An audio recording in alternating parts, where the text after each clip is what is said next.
Galera, beleza? Aqui é o professor Daniel. A gente vai continuar aqui as aulas, né? Já passou o concurso da PM. Quem foi aprovado, meus parabéns, tá? Eu também fui aprovado, então é nóis. Né? Mas aí no final do ano, quem não foi aprovado no concurso da PM vai poder fazer o CFO, né? Que é o curso de formação de oficiais lá na UEMA. Então é o seguinte, galera. Lá cai específica, né, de História do Maranhão. E por isso eu vou continuar aqui com o curso de História do Maranhão até a gente fechar aqui no século 20 ou 21 dessa história, tá bom? Então, para começar aqui essa nova jornada, eu vou começar aqui com a conquista do Maranhão. A conquista do Maranhão, ela ocorre de duas formas, certo? A primeira, ela ocorre ali pelo mar Atlântico, pelo norte do Maranhão, que essa conquista é chamada de ocupação litorânea. E a segunda ocupação, ela ocorre do interior, né, que é chamada de ocupação interiorana, ou ocupação do Caminho do Gado, como a Maria Socorro gosta de colocar. E a gente vai entender qual a característica de cada uma, né? E por que elas são importantes para nós entendermos aí o contexto até mesmo dos dias atuais, tá bom? Do estado do Maranhão. Beleza? Então vamos lá, gente.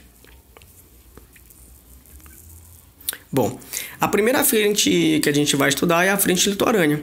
Essa frente ela tem algumas características. Primeiro, ela é uma frente de entradas. O que isso quer dizer, professor? Já ouvi falar sobre entradas e bandeiras, mas eu nunca soube diferenciar. Ora, é bem simples, tá? Toda vez que você vê num livro, numa prova, o que é entrada, sempre que você vê entrada, significa que isso foi uma iniciativa pública. Por exemplo, na ocupação litorânea do Maranhão, foi uma ocupação que teve um financiamento das pessoas para virem para cá, para se estabelecerem, para se organizar social e economicamente através de Portugal. Então, Portugal organizou expedições para chegar a São Luís, de São Luís partir para o interior, tá bom? Então, sempre do sentido norte do Maranhão ao interior.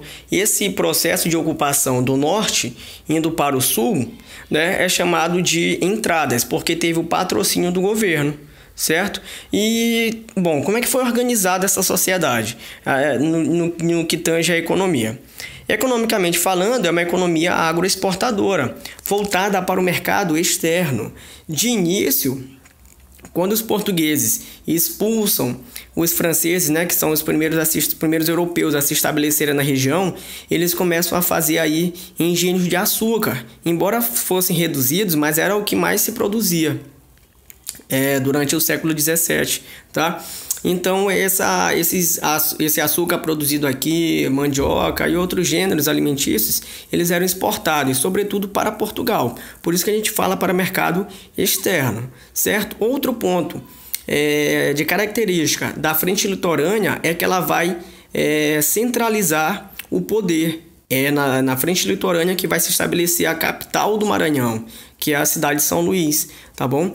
E a ocupação de São Luís para o interior, ela vai se dar principalmente, não é só por lá, tá? Mas é principalmente através do rio Itapecuru, né? Ou seja, a gente sabe que o ser humano, né, para sua sobrevivência é vital que tenha água perto dele. E o rio estabelecido como rota para a ocupação do interior foi o rio Itapecuru, onde vários engenhos vão ser criados ao longo dele. Posteriormente também com a mudança do açúcar para o algodão e arroz, várias fazendas ali de algodão e arroz vão ser estabelecidas ao longo do rio Itapecuru, certo? Então é um processo aí que o caminho a ser percorrido para o interior, quando fala sobre frente litorânea, é o rio Itapecuru, tá certo, gente? Agora nós vamos passar para o próximo meio de se ocupar o Maranhão, que foi a frente interiorana, ou a frente do interior, ou o caminho do gado, tá bom? Como alguns autores gostam de trabalhar. Certo, frente do interior.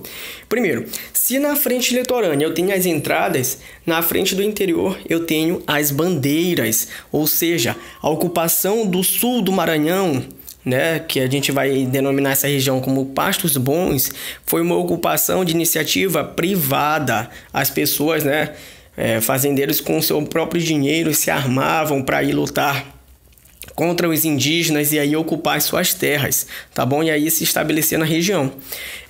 Essas pessoas que vão ocupar aí a região de Pastos Bons, né, do sul do Maranhão em geral, são pessoas que vêm da Bahia e Pernambuco, tá bom? E aí eu vou explicar o porquê. Ora, a região do Pernambuco, principalmente, né, a região do Pernambuco e a da Bahia vão ser grandes produtoras de açúcar. E esse açúcar ele vai precisar aí de grandes extensões de terras. E um animal que era bastante utilizado na produção de açúcar era o boi. Né? O boi ele servia como força motriz para mover os engenhos, né? Para moer a cana, para servir de transporte, né? Das carroças, como alimento, como o couro dele era usado para fazer alguns utensílios. Só que aí algumas pessoas, em vez de se dedicarem à produção de açúcar, vão se dedicar à pecuária, né? À produção aí de carne bovina. E esses bois, eles também precisavam de grandes extensões de terras. E aí o que aconteceu? Os pecuaristas começaram a concorrer contra os senhores de engenho por terras, por mão de obra. E aí, como a produção principal era o açúcar, nessa queda de braço, os pecuaristas acabaram sendo expulsos do litoral pernambucano e baiano e foram cada vez mais chegando para o interior, né, fugindo ali do litoral. Então, muitos baianos e pernambucanos vão subir aí o Rio São Francisco, né, e ir para o interior cada vez mais. Alguns deles vão desviar a rota e vão chegar ao Piauí e depois ao sul do Maranhão, com a ocupação ali da região que eles denominaram de Pastos Bons. E lá vão se instalar, né? E aí essa economia naquela região, diferentemente da região da frente norte de ocupação, ela vai ser uma economia pecuarista extensiva. O que quer dizer extensiva? Quer dizer que a produção de gado, né, de boi, na região de Pastos Bons, no sul do Maranhão, vai ser uma criação onde os bois são criados soltos, com baixa tecnologia, com baixa rentabilidade também, né, e com baixo emprego de tecnologia. Os bois vão ser criados soltos no pasto, comendo capim, e aí quando estiver pronto para o abate, fazem o abate sem muito investimento, certo? Isso leva a gente a deduzir que as pessoas daquela região não eram tão ricas quanto da região norte, né? Porque para fazer um engenho de açúcar ou posteriormente uma produção de algodão e de arroz demanda bastante investimento em mão de obra, em tecnologia para poder ter a produção, em conhecimento, enquanto que para criar boi era teoricamente mais fácil, basta criar o boi lá e soltá-lo no pasto que ele vai meio que se autocriar, só precisa de alguém, que é a figura do vaqueiro, para tomar de conta daquele boi, não precisa de muita mão de obra, né? E um ponto interessante que se no norte era difícil ascender socialmente, né, porque os senhores do açúcar ou os senhores do algodão vão se consolidar aí, né, como grandes figuras, né? E vai ser passado ali, vai ser um grupo bem restrito de pessoas. Na frente interior, né, ou interiorana, no caminho do gado, vai ser um pouquinho mais fácil ascender socialmente, porque alguns vaqueiros que tomavam conta das fazendas de bois vão conseguir ascender a fazendeiro. Por quê? Porque alguns fazendeiros às vezes davam as terras para os vaqueiros tomarem de conta, e aí algumas vezes esses vaqueiros acabavam aí ganhando, né, às vezes, esses territórios dos fazendeiros, e aí ascendiam a condição de fazendeiro. Então, um ponto interessante dessa frente. E essa produção pecuarista, ela era voltada para o mercado interno, tá? Essa galera que vivia ali em Pastos Bons, em geral, pegava a carne e o couro e vendia para a região açucareira, né? Abastecia o mercado litorâneo com a carne e com o couro. Posteriormente, vai abastecer também as Minas Gerais, né, lá da produção do ouro. Ora, se tem uma região que tem grande demanda de pessoas, era a região aurífera do Brasil, né, com a extração do ouro. E eles precisavam comer. Então, a galera ali de Pastos Bons, né, que é a região onde vai ter aí grande produção de boi, vai alimentar aquela população. Por isso eu chamo de mercado interno, tá bom? Outro fato interessante é que essa frente do interior é chamada também de a Sociedade do Couro, porque eles viviam na base pecuarista, tá?